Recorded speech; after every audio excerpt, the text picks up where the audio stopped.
नमस्कार, मैं हूं आपके साथ आस्था कौशिक। एक खबर जिसने पूरी दुनिया में हड़कंप मचा दिया है।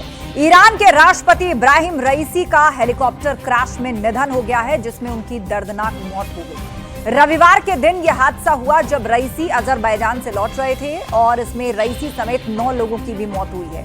ईरान का एक तबका हादसे के पीछे इजरायल की साजिश देख रहा है। फिलहाल ईरानी सुरक्षा एजेंसियां हादसे के सच की पड़ताल कर रही हैं।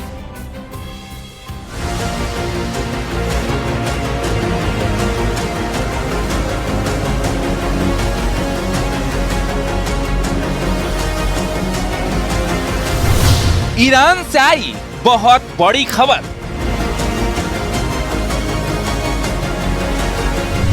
ईरान के राष्ट्रपति की हेलीकॉप्टर क्रैश में मौत।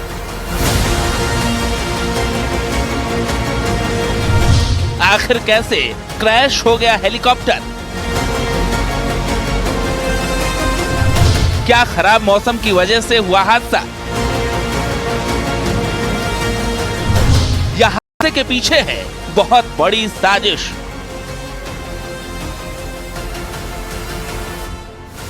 तिहत्तर रेस्क्यू टीम, दर्जनों हाईटेक ड्रोन, कई हेलीकॉप्टर, रैपिड रिस्पांस सैटेलाइट के साथ सबसे बड़ा तलाशी अभियान। मिडिल ईस्ट में छाई अशांति और तनाव के बीच ईरान के राष्ट्रपति इब्राहिम रईसी की मौत की खबर से पूरी दुनिया में हड़कंप मच गया।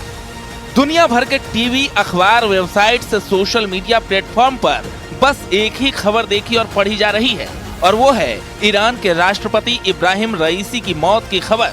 हर कोई ये जानना चाह रहा है कि आखिर ईरान में अचानक राष्ट्रपति कैसे हादसे का शिकार बन गए।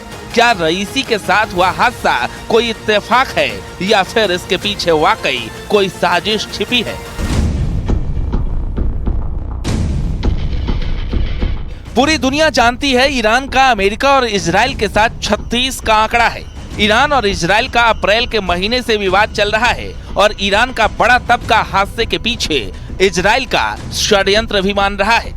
इजराइल के धर्मगुरु का सोशल मीडिया पर पोस्ट भी शक बढ़ा रहा है। ये भी आपको आगे बताएंगे। पहले हादसे के बारे में जानते हैं। ईरान की मीडिया के मुताबिक रविवार के दिन राष्ट्रपति इब्राहिम रईसी अजरबैजान में एक बांध का उद्घाटन करने गए थे।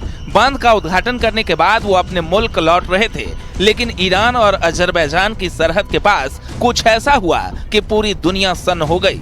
जिस हेलीकॉप्टर में ईरान के राष्ट्रपति इब्राहिम रईसी सवार थे वो क्रैश हो गया। ये हादसा ईरान की राजधानी तेहरान से 600 किलोमीटर दूर पूर्वी अजरबैजान की सीमा पर जोल्फा शहर के पास हुआ। राष्ट्रपति रईसी के काफिले में 3 हेलीकॉप्टर शामिल थे। एक में वो खुद सवार थे, तो वही बाकी तीनों हेलीकॉप्टरों पर ईरान के दूसरे मंत्री और अधिकारी सवार थे। दोनों हेलीकॉप्टर तो सुरक्षित अपने मुल्क पहुंच गए, लेकिन राष्ट्रपति का हेलीकॉप्टर नहीं पहुंचा। बाद में रेस्क्यू टीम और सेना रईसी के हेलीकॉप्टर की तलाश में जुटी। इस हेलीकॉप्टर में इब्राहिम रईसी समेत 9 लोग थे। ईरान की कई समाचार एजेंसियों ने पुष्टि की है कि रईसी और विदेश मंत्री अमीर अब्दुल्लाहियान के साथ हेलीकॉप्टर में सवार दूसरे सभी लोगों की मौत हो चुकी है। रेस्क्यू टीम को जोल्फा की पहाड़ी और जंगल वाले इलाके में हेलीकॉप्टर का मलबा मिल गया है। किसी के जिंदा बचने का कोई सबूत नहीं है। हेलीकॉप्टर का पूरा केबिन जल गया। तस्वीरें भी सामने आई हैं। ईरान की मीडिया के मुताबिक कोहरे और खराब मौसम के बीच हादसे के बाद से राष्ट्रपति इब्राहिम रईसी से कोई संपर्क नहीं हो पाया। बारिश और घने कोहरे के चलते रेस्क्यू में भारी दिक्कतें आई। रईसी जिस बेल 212 हेलीकॉप्टर में सवार थे वो अमेरिकी कंपनी टेक्सट्रॉन इंक ने बनाया था। ये 15 सीटर था। राष्ट्रपति रईसी के साथ हादसे के बाद दूसरे देशों ने ईरान की तरफ मदद का हाथ बढ़ाया। रूस के राष्ट्रपति पुतिन ने ईरान के राजदूत को अपने दफ्तर बुलाया और इस हादसे से जुड़े अलग अलग पहलुओं को गहराई से देखा जा रहा है। रूस ने 2 विमान, हेलीकॉप्टर और राहत बल भेजे। तुर्की ने विशेष ड्रोन और हेलीकॉप्टर के साथ दूसरे जरूरी संसाधन भेजे। यूरोपीय यूनियन ने रईसी को ढूंढने के लिए अपना कोपरनिकस सैटेलाइट सिस्टम को एक्टिवेट कर दिया, लेकिन अफसोस कोई भी कोशिश काम नहीं आई। राष्ट्रपति की मौत से पूरे ईरान में मातम है। ईरान का एक वर्ग हादसे के पीछे इजराइल का हाथ मानता है। इजराइल के एक धर्मगुरु ने खुशी भी जाहिर की है। ईरान की सरकार इजराइल को अपना कट्टर दुश्मन मानती है।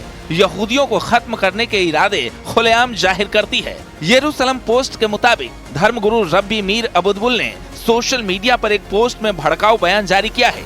ये यहूदियों को फांसी देना चाहता था, इसलिए ईश्वर ने उन्हें और उनके पूरे इजराइल से नफरत करने वाले दल हेलीकॉप्टर हादसे में नष्ट कर दिया। यह हादसा ईश्वर की सजा का एक रूप है।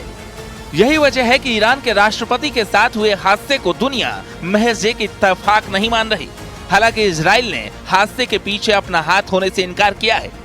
रईसी का जन्म 1960 में उत्तरी पूर्वी ईरान के मशहद शहर में हुआ था।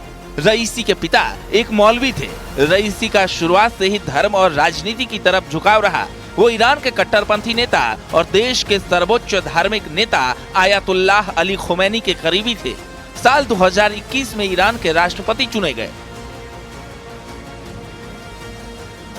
फिलहाल ईरान में बहुत बड़ा राजनीतिक संकट पैदा हो गया है। अब उपराष्ट्रपति देश की वागडोर संभालेंगे। 6 महीने के भीतर राष्ट्रपति चुनाव करवाना होगा। हादसे का सच क्या है, इसके लिए ईरान की सुरक्षा एजेंसियों ने जांच पड़ताल तेज कर दी है। Bureau report, news 18।